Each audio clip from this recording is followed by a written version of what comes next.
これ以上犠牲者を出さないためにオール・フォー・ワンを止めるために僕は Oyez, oyez, peuple de Konoha, j'espère que vous allez bien. De mon côté, malgré la fin de la maladie, c'est un vrai plaisir de vous retrouver ici et je ne vous apprends rien.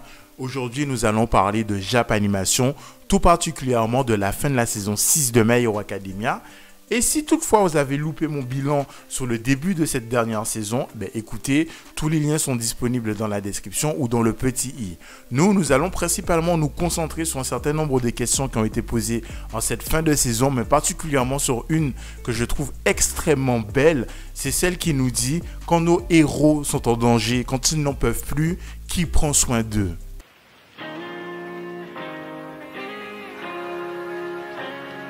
これ以上犠牲者を出さないためにオール・フォー・ワンを止めるために僕は Alors nous, on va se retrouver à la suite d'événements qui auront conduit nos héros à organiser un raid contre l'alliance des super vilains ainsi que contre leurs complices. Le truc, c'est que le résultat obtenu ne sera pas du tout à la hauteur. Déjà, du côté des citoyens, on va avoir un nombre incalculable de victimes. Du côté de nos héros, ce n'est pas mieux parce que entre ceux qui seront morts au combat et ces héros qui, au sens propre comme au sens figuré, vont carrément déserter le champ de bataille, ainsi laissant les citoyens en plus de leurs blessures physiques avec des blessures psychologiques qui, pour rappel, étaient déjà bien entamées parce que Dabi y aura enfoncé le clou du doute en révélant les sombres secrets de la famille Todoroki. Et c'est dans cette angoisse générale que les citoyens vont se tourner vers nos héros et vont commencer à réclamer des comptes vis-à-vis de ces personnes qui n'auront pas su les protéger, même pire, qui semblent les laisser se diriger vers une ère sombre durant laquelle on ne sait pas s'il y aura une fin heureuse ou pas. Et les 4 épisodes qui parlent de cette angoisse générale portent des titres assez révélateurs, sachant qu'ils s'appellent l'enfer sur terre, le tartare, l'enfer des Todoroki et le feu mal éteint. Et on se rend bien compte que le vocabulaire nous ramène systématiquement au feu et donc comment ne pas penser à Endeavor qui semble être l'épicentre de tout cela. Du coup, on peut se poser la question de manière totalement légitime avant que Endeavor puisse faire face à cette population qui est en attente de réponses et très certainement d'espoir.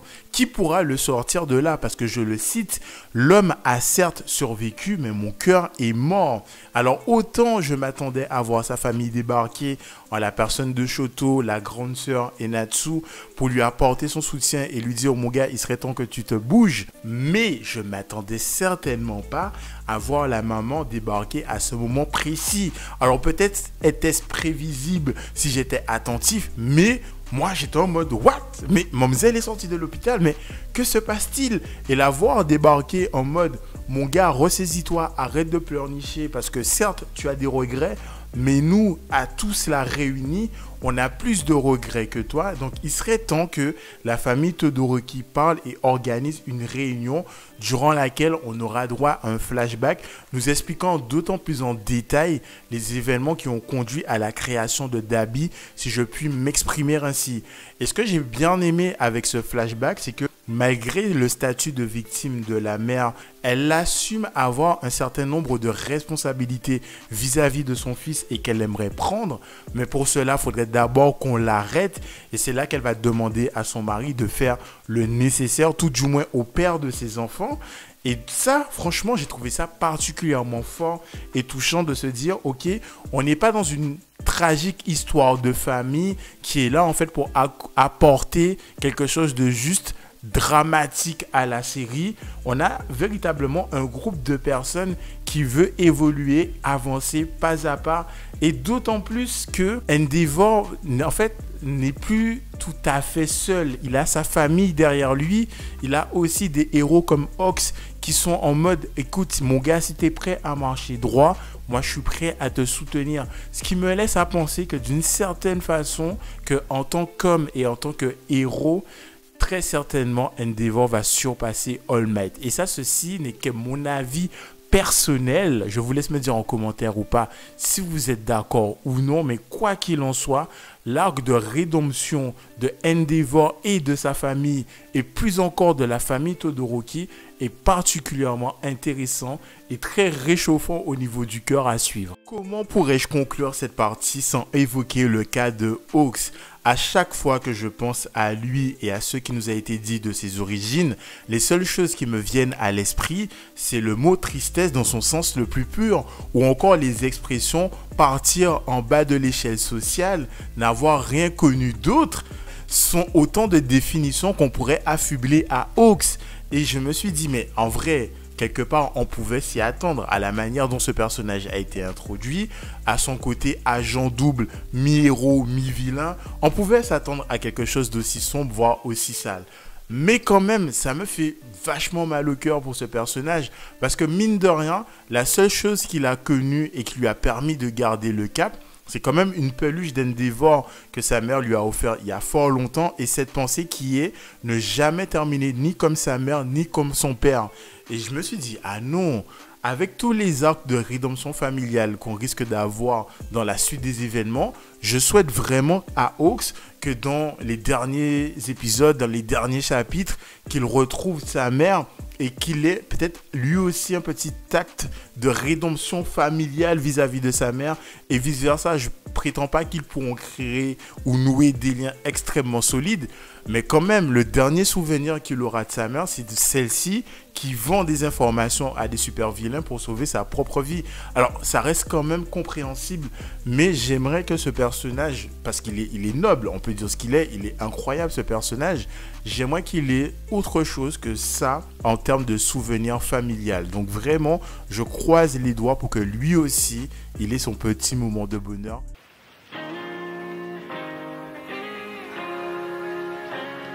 これ以上犠牲者を出さないためにオール・フォー・ワンを止めるために僕は Alors, dans cette dernière partie de vidéo, on va parler de l'arc Deku Vigilant. D'ailleurs, d'où sort ce nom? Si vous avez une explication pour moi, je serais ravi de vous lire en commentaire. Quoi qu'il en soit, Midoriya, lui, va décider de s'éloigner de Yue et de ses camarades afin que ces derniers ne deviennent pas des victimes collatérales de son affrontement face à Shigaraki et à All for One. Et pour cela, il va former une équipe avec les top players du manga. Donc, j'ai nommé Endeavor, Best Jeans, Hawks et anciennement All Might. Et je me suis dit, ah ouais, le Boog, il est BG parce qu'il n'a même pas encore terminé ses études que dans son univers, il a déjà formé les premiers Avengers. Là, j'étais carrément hypé et très intéressé par la suite des événements. Mais malheureusement, je n'ai pas été accroché par ceci. Et même si ce n'était pas...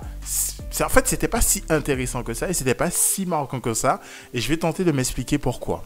Alors, une fois que Deku sera à l'extérieur, il va devenir une espèce d'appât qui va à la fois capturer certains prisonniers du Tartare et essayer de récolter un maximum d'informations quant à la position de nos antagonistes. Et durant ces moments passés avec lui, ce sera l'occasion de découvrir son fort intérieur dans lequel on va découvrir les anciens détenteurs du pouvoir qui est le One for All. Et ça va nous permettre de découvrir un petit panel de personnages plutôt intéressants.